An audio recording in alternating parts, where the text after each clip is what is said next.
जय गुरु जी। संगत जी, गुरु जी की कृपा, गुरु जी के आशीर्वाद से आज का जो सत्संग हम शेयर कर रहे हैं वो सुनील अंकल का सत्संग है। ये बहुत प्यारा और बहुत ब्लेसिंगफुल सत्संग है। तो मेरी विनती है आप सभी गुरु परिवार से कि आप सत्संग को अंत तक सुने, ध्यान से सुने, पूरा सुने। संगत जी, कभी कभी जिंदगी एक ऐसे मोड़ पर लेकर आ जाती है जहां से इंसान कितनी भी निकलने की कोशिश कर ले पर नहीं निकल पाता। सुनील अंकल के बड़े भैया जो कि पिछले 15 सालों से कोमा में थे, कैसे गुरुजी ने उन्हें एक ही झटके में उस कोमा से बाहर निकाल दिया। आज आपको वो चमत्कार सुनने को मिलेगा जो आपने अपने जीवन में कई सत्संगों में सुने होंगे। संगत जी, कभी कभी गुरुजी हमें ये सत्संग सुनवाकर हमारा बहुत बड़ा कष्ट काटने वाले होते हैं, या हमें किसी चीज के लिए संकेत देने वाले होते हैं, या सत्संग में ब्लेसिंग्स होती है। हम सभी जानते हैं जब गुरुजी महाराज अपने फिजिकल फॉर्म में थे तो वो खुद ही कहते थे कि सत्संग सुनने वाले का भी कल्याण, करने वाले का भी कल्याण। तो संगत जी, क्यों कल्याण है वो आप इस सत्संग में पता चलेगा। वाक्यत में संगत जी, जब हम गुरुजी महाराज के सत्संग सुनते हैं ना तो बहुत पॉजिटिविटी फील होती है। और मेरा मानना तो संगत जी बिल्कुल यही है कि जो समय परमात्मा की भक्ति में, चर्चा में गुजर जाए वो सबसे ज्यादा सर्वश्रेष्ठ समय कहलाया जाता है। तो प्लीज साथ संगत जी, बिना स्किप के सत्संग को बड़ी श्रद्धा भाव से अंत तक सुनिएगा, पूरा सुनिएगा।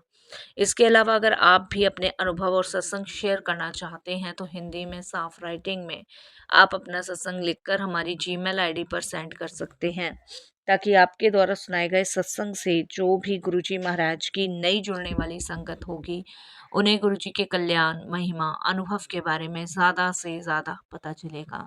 सत्संग आपको पसंद आए तो आप इसे लाइक कीजिए, चैनल को सब्सक्राइब कीजिए, वीडियो को शेयर ज़रूर कर दीजिएगा और बेल आइकन दबाना बिल्कुल भी नहीं भूलिएगा, जिससे जब भी कोई लेटेस्ट सत्संग आएगा उसका नोटिफिकेशन आपके पास आएगा। तो चलिए संगत जी, चलते हैं गुरुजी महाराज के सत्संग की ओर। सत्संग शुरू करने से पहले करते हैं गुरुजी का मंत्र जाप। ओम नमः शिवाय, शिव जी सदा सहाय। ओम नमः शिवाय, गुरुजी सदा सहाय। जय गुरुजी। संगत जी, सबसे पहले गुरुजी महाराज के चरणों में कोटि कोटि नमन। सारी संगत जी को जय गुरुजी। अनंतम अनंतम शुक्राना गुरुजी महाराज का कि उनकी अनंत और असीम कृपा से मुझे ये शुक्राना सत्संग शेयर करने का मौका मिला। मैं अपने आप को बहुत ज़्यादा सौभाग्यशाली समझता हूँ साथ संगत जी, कि जीवन की हर मुश्किल परिस्थितियों में गुरुजी ने मुझे हिम्मत दी है, हौसला दिया है और हर परेशानी से डट के सामना करने की ताकत दी है। संगत जी, जब इंसान एक ऐसे दौराए पे आके खड़ा हो जाता है ना, जहां वो जिंदा होकर भी अपने आप में बेकार है, लाचार है, बेबस है, तो वो खुद भगवान से कहता है कि भगवान, या तो तू मुझे उठा ले या मुझे ठीक कर दे। संगत जी, आज से 15 साल पहले मेरे सबसे बड़े भैया का बहुत भयानक एक्सीडेंट हुआ था और एक्सीडेंट के टाइम पे उनको संगत जी बहुत ज़्यादा ब्लीडिंग हुई, जिसकी वजह से संगत जी, मेरे भैया का जब एक्सीडेंट हुआ था तो वो पूरी रात संगत जी उस जगह पे पड़े रहे जहां उनका एक्सीडेंट हुआ था। संगत जी, हल्द्वानी के रास्ते आपको पता ही है कैसे हैं। वहां से मेरे भैया ट्रेवल कर रहे थे और संगत जी, सामने से एक बड़े वाहन ने टक्कर मारी और मेरे भैया संगत जी नीचे जाके गिरे। जहां वो गिरे संगत जी, वो एक छोटी खाई थी, अगर वो बड़ी खाई में गिरते तो बचना मुश्किल था। उस खाई में गिरे और संगत जी वो पूरी रात उस खाई के अंदर पड़े रहे। संगत जी, जब वो रात को घर नहीं आए, फोन नहीं लगा, स्विच ऑफ जाने लगा, घर वाले परेशान हुए, हम सभी बहुत दुखी हुए। मुझे कॉल आया, मैं पहुंचा संगत जी रात को ही। और संगत जी, अगले दिन दोपहर के 1 बजे हमारा भाई हमें मिला उस खाई के अंदर पुलिस वालों के द्वारा। संगत जी हॉस्पिटल एडमिट कराया गया, ऑपरेशन चला। ऑपरेशन चलने के बाद संगत जी भाई को हल्द्वानी से दिल्ली लाया गया, क्योंकि वहाँ डॉक्टर्स ने कह दिया था कि अब बड़े हॉस्पिटल ले जाओ। दिल्ली यहाँ पे संगत जी मैं अपने भाई को लेकर आया, यहाँ पे मैंने एडमिट करवाया। जब मैंने एडमिट करवाया तो हमें 24 घंटे का समय दिया गया। होश नहीं था, बेहोश था, सूजा पड़ा था, और संगत जी डॉक्टर्स का कहना था कि कोमा में जा चुके हैं। 72 घंटे बाद होश नहीं आया। 48 घंटे का टाइम और दिया गया। डॉक्टर्स ने कह दिया हार्ट बीट चल रही है, बट कोमा में है। संगत जी देखिए, मध्य वर्ग परिवार से हम लोग हैं। भगवान की कृपा से सब कुछ होते हुए भी इतने सामर्थ्य नहीं थे कि अपने भाई का ट्रीटमेंट करा सके अच्छी जगह। अपनी तरफ से हमने पूरी कोशिश करी, अच्छे से अच्छे हॉस्पिटल, अच्छे से अच्छी जगह हमने ट्रीटमेंट करवाया। बट संगत जी आप सभी जानते हैं हॉस्पिटल्स के बिल, दवाइयों का खर्चा बहुत महंगा होता है। संगत जी डॉक्टर्स ने मशीन उपकरणों पर ही मेरे भाई को घर भेज दिया था। करीबन 2.5 साल हॉस्पिटल में रहा। 2.5 साल बाद हम उसे घर ले आए थे। बिस्तर पे ऐसे ही पड़े रहना संगत जी, उसके लिए हमने एक नर्स हायर की थी, और दवाइयों द्वारा उसके मुंह में जो भी जाता था हमें नहीं पता, जो भी करते थे। संगत जी नर्स की सैलरी हम लोग देते थे, और इसके अलावा जो भी संगत जी मेडिसिन्स था वो उसका खर्चा। संगत जी मैं सबसे छोटा हूँ, मेरे से बड़े एक भैया और हैं, ये मेरे सबसे बड़े भैया थे। पिताजी के जाने के बाद इन्होंने ही हम सबको संभाला था और इस मुकाम तक पहुंचाया था कि आज हम अपने पैरों पे खड़े हैं। तो हम इन्हें ऐसे नहीं छोड़ सकते थे। 15 साल तक हम इधर उधर भटके। ऐसा नहीं है, संगत जी पंडितों को भी दिखाया, देखिए अंधविश्वास की तरफ भी गए और सब जगह गए, कोई फर्क नहीं पड़ा। लेकिन कहते हैं ना संगत जी, जब आप सच्चे दिल से, सच्चे हृदय से भगवान से प्रार्थना करते हो, अरदास करते हो, तब आपकी पुकार जरूर ईश्वर तक पहुंचती है। और वो पुकार सुनने का शायद समय आ गया था।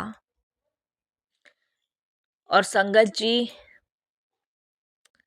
मेरी ही कंपनी में नोएडा के अंदर एक नया एम्प्लॉयर्स आया था, और वो गुरुजी को बहुत माना करता था। मेरी फैमिली भी देखभाल मेरे भाई की करती थी संगत जी, बट मैं चाहता था कि जब तक ये हैं तब तक भाई हम इनकी पूरी सेवा करेंगे। संगत जी देखिए, परेशान तो मैं रहता ही था। तो जो नया एम्प्लॉयर आया था कंपनी में, उसकी मेरी ड्यूटी एक ही दिन लगती थी, डे वाइज। कभी नाइट शिफ्ट होती थी तो हम दोनों की साथ लगती थी। नाइट शिफ्ट में ये था कि 2-2:30 बजे तक अपना काम किया, 3 से 5 तक सोए, और उसके बाद फिर अपना काम किया। 8 बजे के अलावा संगत जी 8 बजे के समथिंग संगत जी छुट्टी होने का जब टाइम होता था तो कैंटीन में कुछ खाया और फिर ऑफ। 9 बजे तक ऑफ, 9 बजे के बाद फिर दूसरी शिफ्ट। तो संगत जी एक दिन मैं यूं ही परेशान बैठा था और ऐसी बात चल पड़ी, तब मैंने बताया उसको कि यार ऐसे ऐसे प्रॉब्लम है, ऐसे ऐसे बात है। तब उसने कहा कि भाई देखो, अगर तुम विश्वास करो तो मैं तुम्हें एक जगह ऐसी बताता हूँ जहाँ से मरा हुआ जिंदा हो जाता है। मैंने उससे पूछा, भाई मैं हर जगह तो हो आया, अब ये कौन सी जगह है जो दिल्ली में मैं नहीं जानता और मैंने वाकई में कभी गुरुजी के बारे में नहीं सुना था। उसने कहा, देख, गुरुजी का मंदिर है यहाँ पे, जिसे हम बड़े मंदिर के नाम से जानते हैं, तूने सुना है? मैंने कहा नहीं। उसने संगत जी फोन पे सर्च करके दिखाया। जब उसने फोन पे सर्च करके दिखाया, गुरुजी के बारे में बताया, तब मेरे मन में विचार आया कि ये कैसे हो गया कि मैं दिल्ली में हर जगह गया, यहाँ नहीं गया। मैं हर जगह गया संगत जी, हर जगह। तो उसने गुरुजी के बारे में बताया। मैंने कहा, भाई तू मुझे लेके चल। हमारा संडे का ऑफ रहता था। संडे वाले दिन संगत जी,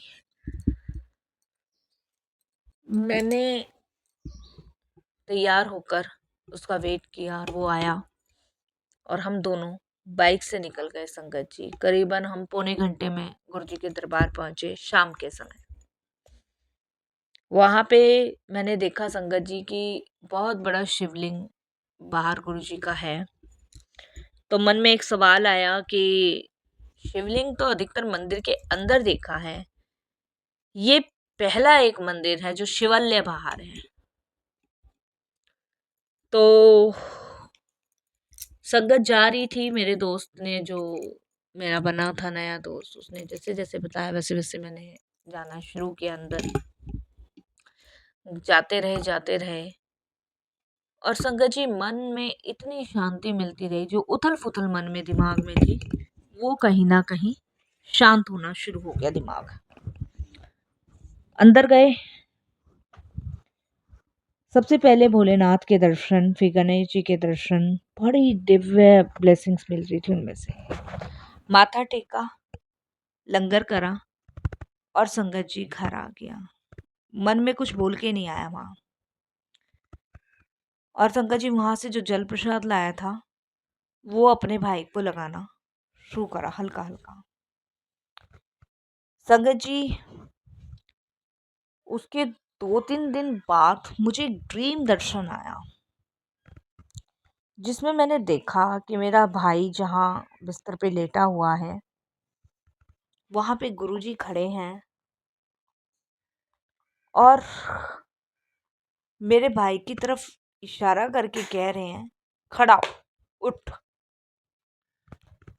मेरा भाई गुरुजी को देख के रोए जा रहा है और वो उठ नहीं पा रहा। गुरुजी उसके पैरों पे हाथ लगाते हैं और मेरा भाई उठ के खड़ा हो जाता है। मैंने यही सपना देखा, इससे कोई ज्यादा सपना मैंने नहीं देखा, सिर्फ इतना सा देखा। सुबह मन को बड़ा सुकून मिला।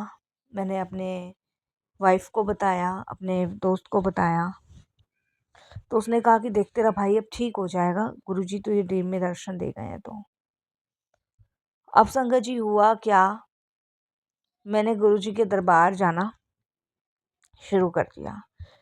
संगत जी, जबकि नर्स मना करती थी, लेकिन फिर भी मैं लंगर का हल्का सा प्रसाद अपने भाई की जीभ पे चढ़ा देता था।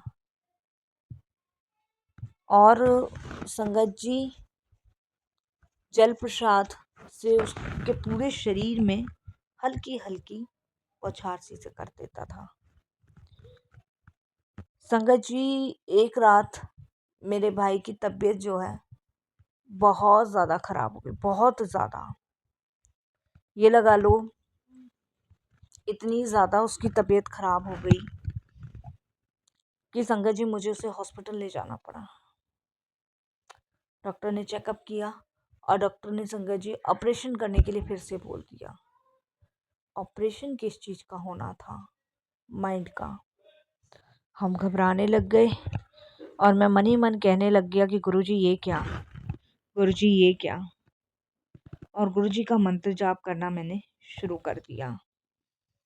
अपने भाई के जीभ पर गुरुजी का जल प्रसाद लगा के, बस गुरुजी बचा लेना, ये कह के संगत जी आईसीयू में भेज दिया। आईसीयू से ऑपरेशन थिएटर ले गए। ऑपरेशन थिएटर लेने के बाद संगत जी ऑपरेशन हुआ। फिर से हमें 48 घंटे का समय दिया वो 48 घंटे में जब डॉक्टर ने हमें बुला के ये कहा कि आपका भाई मूवमेंट्स कर रहा है, तब संगत जी हमारे दिल की धड़कनें तेज हो गई। 48 घंटे के अंदर हमारे भाई ने मूवमेंट करनी शुरू कर दी। संगत जी आज मेरा वही भाई है जो 15 साल बाद कोमा से बाहर आया। और ये संगत जी गुरुजी ने सिर्फ 4 महीने में करके दिखा दिया, सिर्फ 4 मंथ। मैंने गुरुजी का मंत्र जाप किया, मैंने शुक्राना किया, मेरा भाई घर आ गया। मेरा भाई संगत जी अभी 4 मंथ से ठीक है, घर में ही रहता है, लेकिन मेडिसिन चल रही है, हेल्थ पे बड़ा ध्यान दिया जा रहा है। अभी संगत जी हमारा भाई अभी डॉक्टर्स के अंडर में ही चल रहा है। बहुत केयर की ज़रूरत है, वो हम लोग कर ही रहे हैं, पर गुरुजी की कृपा से वो ठीक है। संगत जी ये मेरा वो भाई है जिसने बाप बन के हम भाई बहनों को पाला पोसा। इसने अपनी ज़िंदगी का सैक्रिफाइस किया, इसने शादी तक नहीं की। यकीन मानिए संगत जी, इसने अपनी ज़िंदगी सब हम पे निछावर कर दी। हमने सबने देखा है ये भूखा रहता था, लेकिन ये हमें भूखा नहीं रहने देता था। माँ और बाबूजी के जाने के बाद इसने ही हमें संभाला है, पढ़ाया है, लिखाया है, यहाँ तक पहुँचाया है। फिर संगत जी इसे हाथ से कैसे जाने देते, हमारे लिए ये ईश्वर के समान है। और संगत जी मैं भाग्यशाली समझता हूँ कि गुरुजी हमारे जीवन में आए और मेरे पिताजी जैसे भाई को नया जीवन ब्लेस किया। तो शुक्राना गुरुजी। मैं सुशील अपने तहे दिल से अपने गुरुजी का आदरपूर्ण प्रणाम करते हुए शुक्राना करता हूँ। हर श्वास अपने गुरुजी के नाम करता हूँ। ओम नमः शिवाय। शिव जी सदा सहाय। ओम नमः शिवाय। गुरुजी सदा सहाय।